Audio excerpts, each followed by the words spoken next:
کیا محمد تمہارے سامنے زمین پر اس طرح اپنا منہ ٹکاتے ہیں؟ ان لوگوں نے کہا ہاں۔ اس پر اس نے کہا لات اور عزا کی قسم، اگر میں نے اسے اس طرح نماز پڑھتے دیکھ لیا تو میں اس کی گردن پر اپنا پاؤں رکھ دوں گا۔ وہ اپنے اعلان کے مطابق آپ کی گردن مبارک پر اپنا ناپاک پاؤں رکھنا چاہتا تھا کہ اسی وقت لوگوں نے اسے گھبرا کر خوف زدہ انداز میں پیچھے ہٹتے دیکھا۔ میں تمہیں ایک سخت عذاب سے پہلے خبردار کرنے کے لیے بھیجا گیا ہوں۔ اس طرح مکے میں اعلانیہ تبلیغ کی ابتدا ہوئی۔ میرے اور اس کے درمیان اچانک آگ کی ایک خندق اور کوئی ہولناک چیز تھی اور کچھ پر تھے کہ جا کر اوجھڑی اٹھا لائے، اور جب آپ سجدے میں جائیں تو اس کو آپ کی پیٹھ پر رکھ دے۔ اس نے ایسا ہی کیا۔ وہ اس قدر وزنی تھی کہ آپ سجدے سے سر نہ اٹھا سکے۔ پھر اللہ تعالی نے آپ کو حکم دیا فاصدع بما تؤمر واعرض عن المشرکین۔ اے نبی، جس بات کا آپ کو حکم دیا گیا ہے اس کا صاف صاف اعلان کر دیجئے اور مشرکین سے رخ پھیر لیجئے۔ پھر مزید حکم ہوا اور سب سے پہلے اپنے قریبی رشتہ داروں کو کفر اور شرک سے ڈرائیے، اور جو ایمان لے آئے اور آپ کی پیروی کرے اس کے ساتھ نرمی اور شفقت کا معاملہ فرمائیے۔ جب آپ کو عام دعوت دینے کا حکم دیا گیا اور یہ ہدایت نازل ہوئی کہ آپ اپنے قریب ترین عزیزوں کو سب سے پہلے اللہ کے عذاب سے ڈرائیں، تو آپ نے صبح سویرے کوہ صفا پر چڑھ کر بلند آواز سے پکارا یا صباحا۔ عرب میں یہ صدا وہ شخص لگاتا تھا جو صبح کے جھٹپٹے میں کسی دشمن کو اپنے قبیلے پر حملہ کرنے کے لیے آتے دیکھ لیتا تھا۔ آپ کی یہ آواز سن کر لوگوں نے پوچھا یہ کون پکار رہا ہے؟ بتایا گیا یہ محمد کی آواز ہے۔ اس پر قریش کے تمام خاندانوں کے لوگ آپ کی طرف دوڑ پڑے۔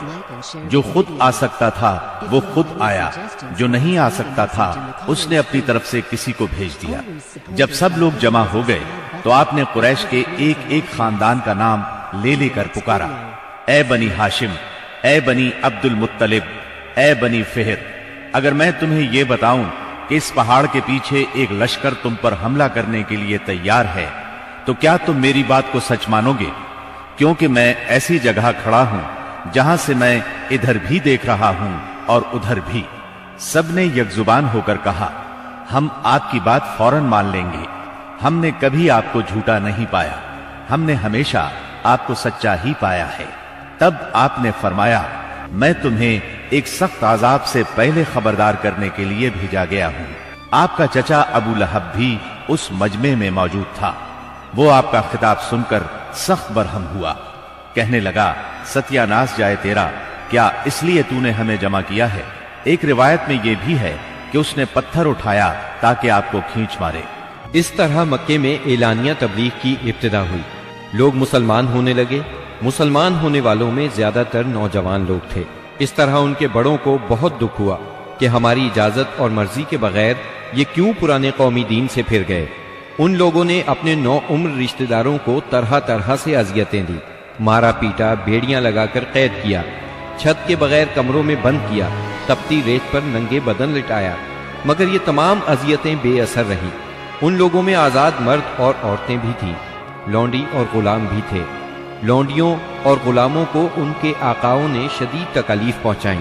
اسی طرح موالی بھی تھے، یعنی غیر قبیلوں کے عرب، جو اہل مکہ میں کسی ایک کے ساتھ کسی معاہدے کے ذریعے سے موالی بن گئے تھے، مطلب یہ کہ ان کے حلیف بن گئے تھے۔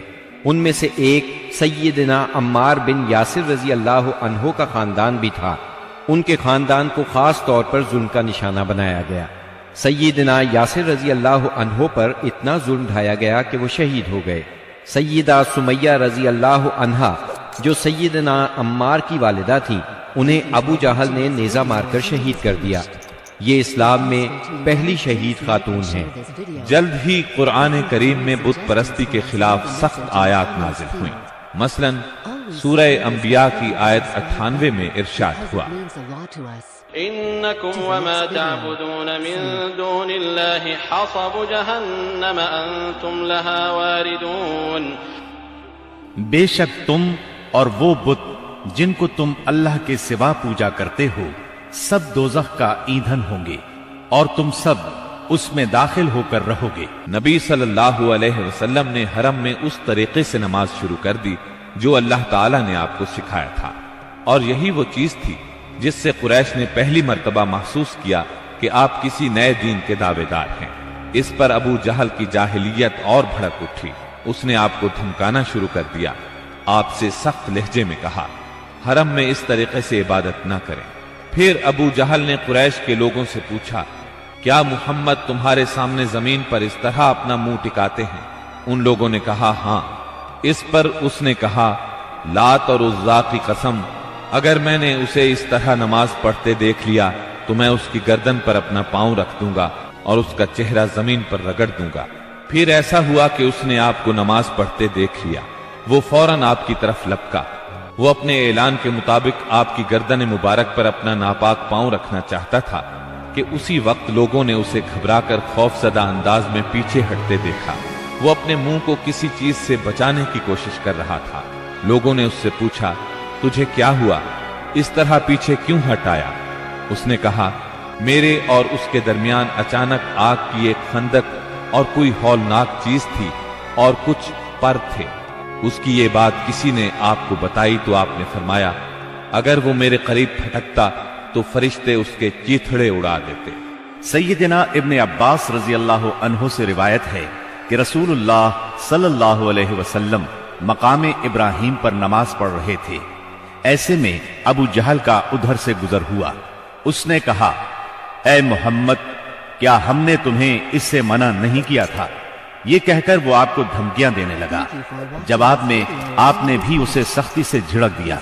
इस पर उसने कहा, ऐ मोहम्मद, तुम किस बल पर मुझे डराते हो? अल्लाह की कसम, इस वादी में मेरे हमायती सबसे ज्यादा है।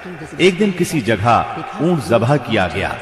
अबू जहल ने उक़बा बिन अबी मुआयद को भेजा कि जाकर ओझड़ी उठा लाए, और जब आप सजदे में जाएं तो उसको आपकी पीठ पर रखते।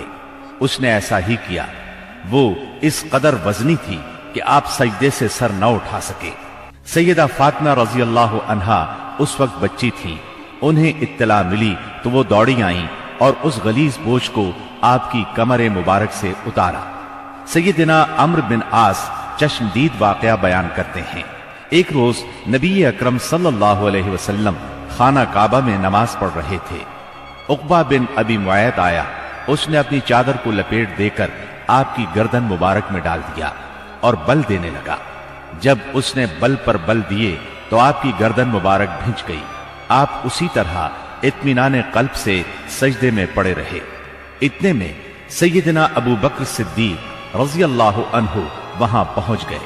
उन्होंने धक्के देकर उक़बा बिन अबी मुआयद को हटाया और उनसे फरमाया, अतक़्तुलून रजुलन अन यक़ूल रब्बी अल्लाह वक़द जाअकुम बिलबय्यिनात, क्या तुम एक ऐसे शख्स को मारते हो और सिर्फ इस जुर्म में कि वो कहता है मेरा परवरदिगार अल्लाह है, और वो तुम्हारे पास रोशन दलाइल लेकर आया है। उनके ऐसा कहने पर चंद शरीर सैयदना सिद्दीक़ अकबर रजी अल्लाह अन्हु पर टूट पड़े और उन्हें खूब ज़दोकोब किया। इन्हीं वाक़यात पर सूरह अलक़ की आयात 6 था 19 नाजिल हुई, और इसी सूरत की पहली 5 आयात नाजिल होने के बाद सबसे पहले इस्लाम का इजहार नबी करीम सल्लल्लाहु अलैहि वसल्लम ने नमाज ही से किया था। हरगिज नहीं, इंसान सरकशी करता है इस बिना पर कि वो अपने आप को बेनियाज देखता है, हालांकि पलटना यकीनन तेरे रब ही की तरफ है। तुमने उस शख्स को देखा जो एक बंदे को मना करता है जबकि वो नमाज पढ़ता हो। तुम्हारा क्या ख्याल है अगर वो बंदा राह रास्त पर हो या तक़वे की तलकीन करता हो? तुम्हारा क्या ख्याल है अगर ये मना करने वाला शख्स हक को झुटलाता और मुंह मोड़ता हो? क्या वो नहीं जानता कि अल्लाह देख रहा है? हरगिज नहीं। अगर वो बाज ना आया तो हम उसकी पेशानी के बाल पकड़कर खींचेंगे, उस पेशानी को जो झूठी और खताकार है। वो बुला ले अपने हामियों की टोली को, हम भी अजाब के फरिश्तों को बुला लेंगे। हरगिज नहीं, उसकी बात न मानो और सजदा करो और अपने रब का कुर्ब हासिल करो।